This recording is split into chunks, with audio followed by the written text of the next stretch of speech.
Ils pensaient avoir gagné la guerre. Mais une seule erreur a tout fait basculer. Nous sommes à la Mecque, en l'an 3 de l'Hégire. Chez les Quraysh, le silence est lourd. 1 an s'est écoulé depuis la défaite de Badr. Mais il y a des douleurs que même les années ne peuvent effacer, des blessures qui ne guérissent pas, et une humiliation que le cœur refuse d'oublier. Leurs chefs ont été tués, leurs nobles renversés, et leur fierté piétinée par ceux qu'ils appelaient les faibles. Alors la haine grandit, et dans chaque tente, chaque regard, un seul désir s'installe, se venger des musulmans. Alors, 3000 hommes se préparent, des sabres, des chevaux, des tambours, tous tournés vers une seule direction, Médine. Leur objectif est clair, effacer la honte de Badr par le sang. À Médine, la nouvelle arrive. L'armée des Quraysh est en route. La guerre est proche. Le prophète paix sur lui consulte ses compagnons. Certains veulent rester défendre la ville, d'autres préfèrent sortir à leur rencontre. Après concertation, il accepte l'avis de la majorité. Alors il se lève, 1000 hommes, contre une armée 3 fois plus grande. Mais comme une épreuve ne vient jamais seule, une fois arrivé au pied du mont Uhud, 300 hommes se retirent. Des hypocrites.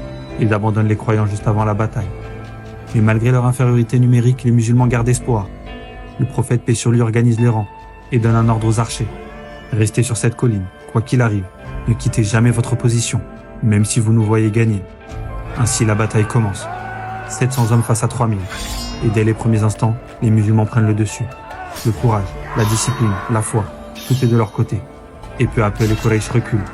La victoire semble proche. Trop proche. Et sur la colline, les archers regardent. Leur cœur s'agite. L'envie grandit. Alors, aveuglés par l'illusion de la victoire, ils quittent la colline pour se partager le butin, oubliant l'interdit, oubliant le prophète. Et c'est à ce moment-là qu'un homme surgit. Pas n'importe lequel, un ennemi redoutable. Khalid ibn al-Walid. Il contourne la montagne. Il frappe par l'arrière, là où les musulmans ne s'y attendent pas. Et tout bascule. Le chaos envahit le champ de bataille. Les rangs se brisent et une rumeur se répand. Le prophète est mort. Certains fuient, d'autres tombent, et les Quraysh emportent la victoire. Du côté des musulmans, le silence pèse sur les survivants. Le bilan de la bataille est lourd. Le prophète paix sur lui est grièvement blessé. Hamza, son oncle et frère de cœur, est tombé en martyr. Et des dizaines de compagnons ne rentreront jamais chez eux. Tout cela pour un ordre oublié et une convoitise mal placée.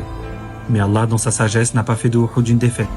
Il en a fait une leçon d'humilité, de patience et d'obéissance. Car la foi ne se prouve pas quand tout va bien, mais quand tout s'effondre.